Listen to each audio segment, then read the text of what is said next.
Olympic দিবস উদযাপন করল ত্রিপুরা অলিম্পিক অ্যাসোসিয়েশন। এই উপলক্ষে অ্যাসোসিয়েশনের উদ্যোগে রাজধানীতে সংগঠিত করা হলো শোভাযাত্রা। এই দিনের শোভাযাত্রায় অংশ নিয়েছেন সমস্ত ক্রীড়াপ্রেমীরা।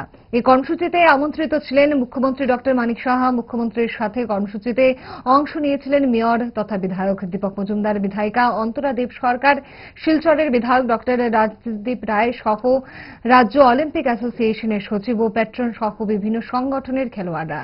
শোভাযাত্রা শুরু হয় রবীন্দ্র ভবন থেকে। শহরের নানা পথ ঘুরে বেড়ায় এই নান্দনিক শোভাযাত্রা।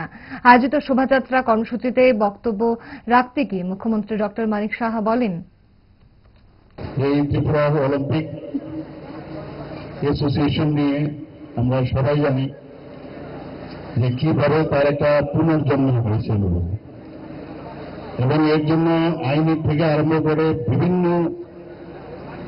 যেসব ইনস্টিটিউশনগুলো আছে এটা দীর্ঘ যুদ্ধের পর আজকের এই সিচুয়েশনটা এখানে এসে এই অলিম্পিক অ্যাসোসিয়েশন নিয়ে এরকম দিন গেছে যে ত্রিপুরার এই অলিম্পিক অ্যাসোসিয়েশনের নাম দিয়ে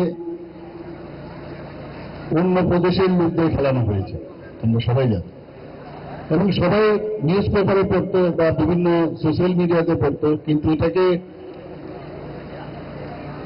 কে করবে, কিভাবে করবে, কিন্তু সময় কথা বলে